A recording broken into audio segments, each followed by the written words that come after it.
Welcome to the second meeting of 7.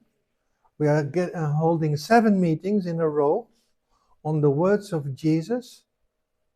Jesus is declaring himself, who he is, and he is saying, I am. Last time we listened to Jesus saying, I am the bread of life. This time we read from John, the Gospel of John, verse 12 till 18. And then Jesus said, when Jesus spoke again to the people, he said, I am the light of the world. Whoever follows me will never walk in darkness, but will have the light of life. The Pharisees challenged him. Here you are, appearing as your own witness. Your testimony is not valid.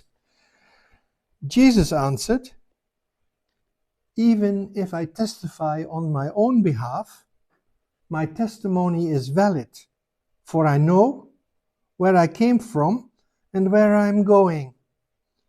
But you have no idea where I am going. But you have no idea where I come from and where I am going. You judge by human standards. I pass judgment on no one, but if I do judge, my decisions are true, because I am not alone. I stand with the Father who sends me. In your own law it is written that the testimony of 2 witnesses is true. I am one who testifies for myself. My other witness is the Father who sent me.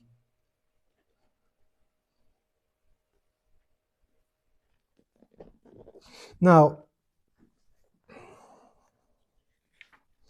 again, we are listening to Jesus declaring himself. Many people have no idea who Jesus is. He's very famous. You see his cross everywhere, on churches, on t-shirts, on tattoos, on necklaces. You see his cross everywhere. Jesus is very famous. But maybe many people are wondering who he really is. The only way to find out who Jesus really is to listen to him when he explains himself. We can fantasize about him, we can discuss, we can read books, we can do everything. But the only real way to find out who Jesus is to listen to him. He explains himself. Here in the book of John, he explains himself. There are actually four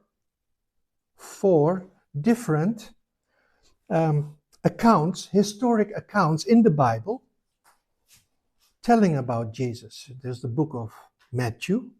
Matthew focuses mainly on his Jewish background of Jesus.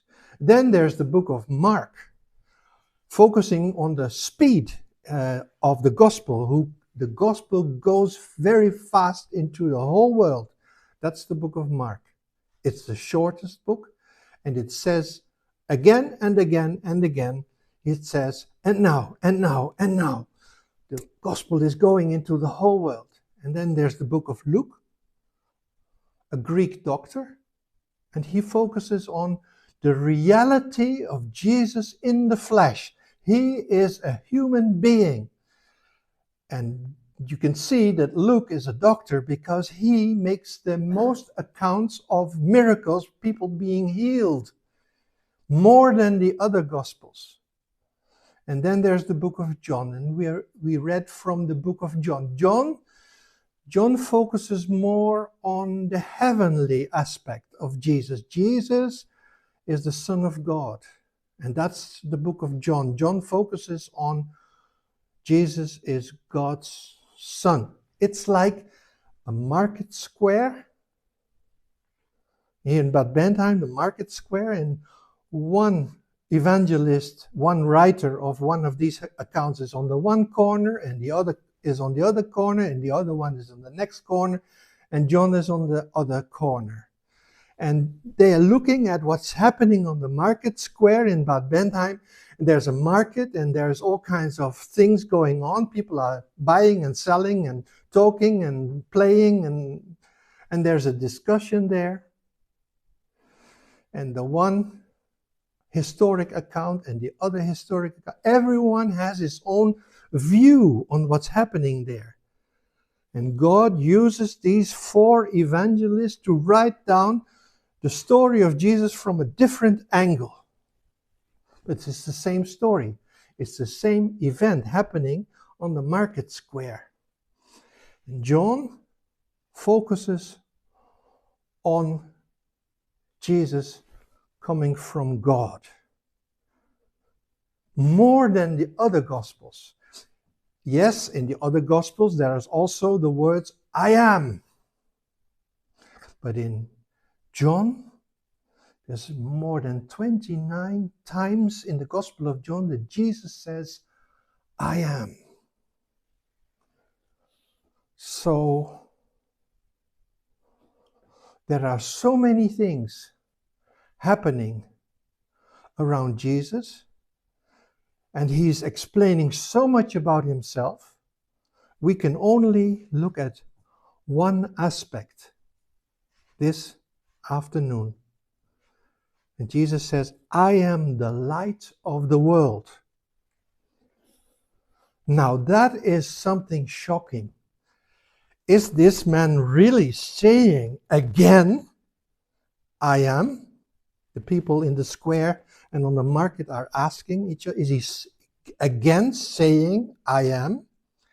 Because they begin slowly to understand he is actually using the same word as God in the Old Testament. When he revealed himself to Moses in the burning bush, then God revealed himself in the desert, saying, I am who I am.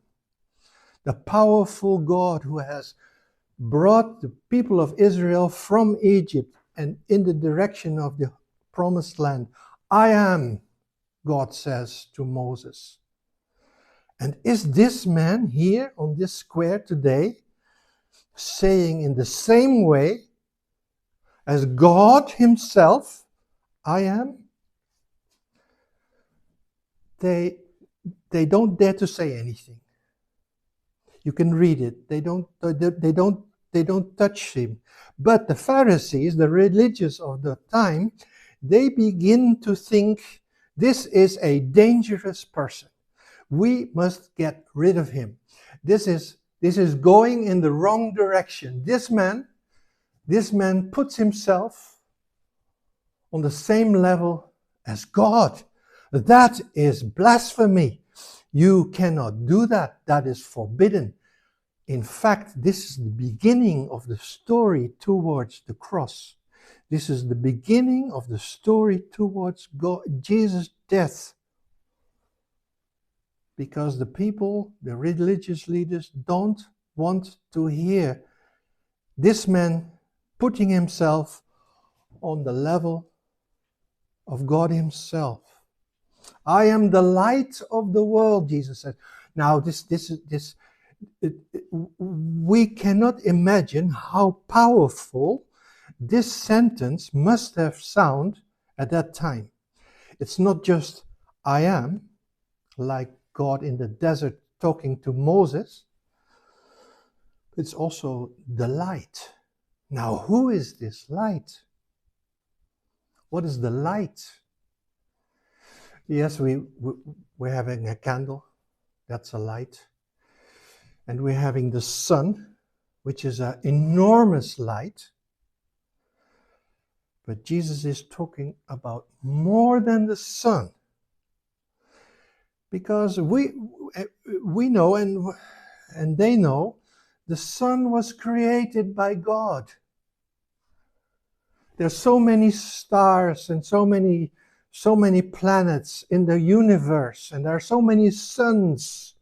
We only see one sun, and we are overwhelmed by its warmth and its power, its energy.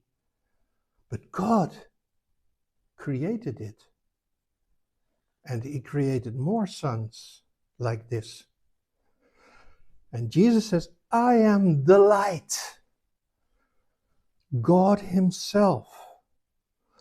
And we know he means this because at the end of the New Testament, in the book of Revelation, when we have a look into a view into heaven, John describes heaven and he says, there was no sun anymore because there was the light of God himself. We don't need the sun anymore in heaven. Now, this powerful message, Jesus telling about himself.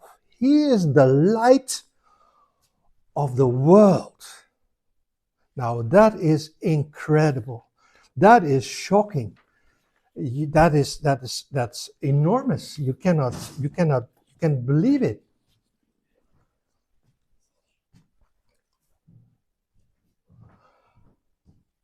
It means when Jesus is more than the sun, it means he is shining always. You cannot switch him off. He's there, he's shining always. The only thing that we can do is to hide.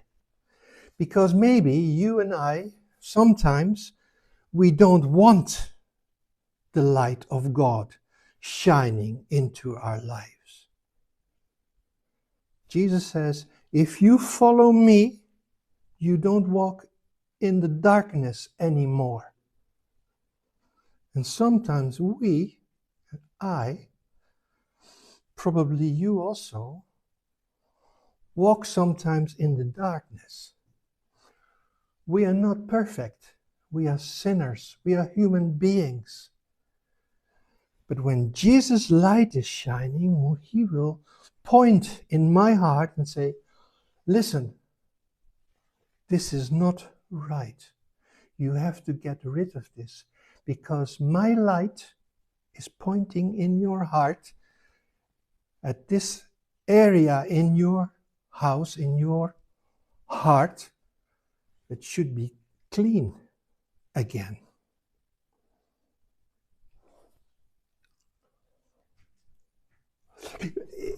If we are asleep and somebody, we are in the dark, the curtains are closed, it's the middle of the night, somebody switches on the light in the bedroom, you wake up and you open your eyes and you think, I don't want this light.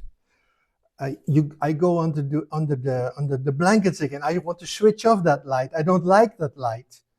And that happens to us also sometimes. When the light goes on, we must adapt to the light because the light cannot accept the darkness. The light always wins. The light drives the darkness away. And there's a choice for us. Whoever, says Jesus, whoever follows me, I am the light of the world. Whoever follows me will never walk in darkness and have the light of life. Now that is a big promise. That is great. That is comforting. That is very nice to know that God is always there with you, on your side. He's the light on my path. Every footstep I take, every choice I make, Jesus gives the light on my path. But there's more than that. He's more than just a guide into the right direction, more than just comforting and saying, oh, it's so good that Jesus is in my heart and in my life. He is also challenging us with his light. That is incredible. The story before this text is the story of the adulterous woman. And the people brought the adulterous woman to Jesus and said, what shall we do? Shall we stone her? And Jesus says, who is without sin throws the first stone. And he looked at everyone. Woman, did anyone judge you? No. Because everyone knew this man looks right through me and he knows I'm just as guilty as this woman. So we don't have to walk in darkness anymore. We can let Jesus into our hearts. We can let him be the victor over our needs, our darkness. We don't have to be depressed anymore because his light shines in our darkness. He lifts us up. He gives us a joyful day, joyful times. So if you follow him, there's two results in your life, two results. One result is for you personally. He will be with you. He will guide you. He will give you light on your path. And the second is, let your light shine for others. Now, we will be like the moon because we don't have the light ourselves. The moon doesn't have any light itself. The moon has only light because the sun gives light to the moon, and then the moon gives light to the earth in the night. Now, Jesus says, you will be my light in this world. I will shine on you and you will reflect your light into the world. Now, that is great. That is our hope. That is our joy. That's what we would like to be together. Shine Jesus' light in this world. That's what we hope. Now, there's much more to say. I am the light of the world.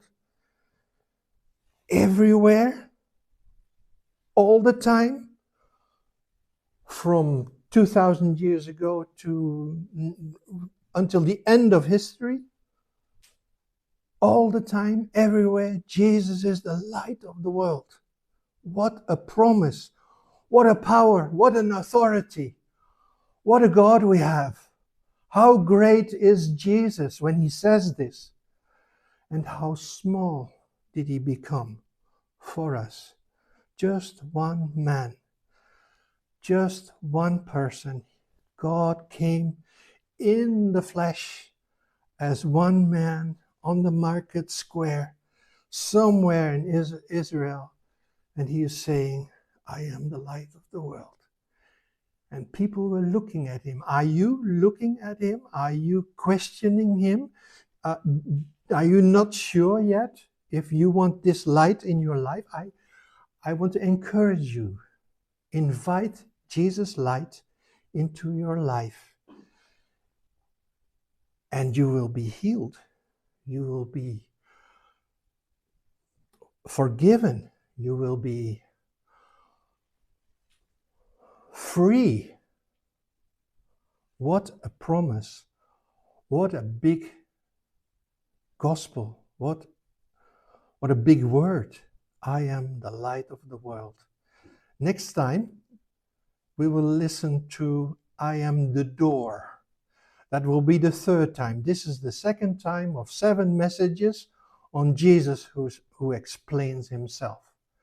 Now, if you haven't been here, look at the message in YouTube and take and bring others next time. Thank you.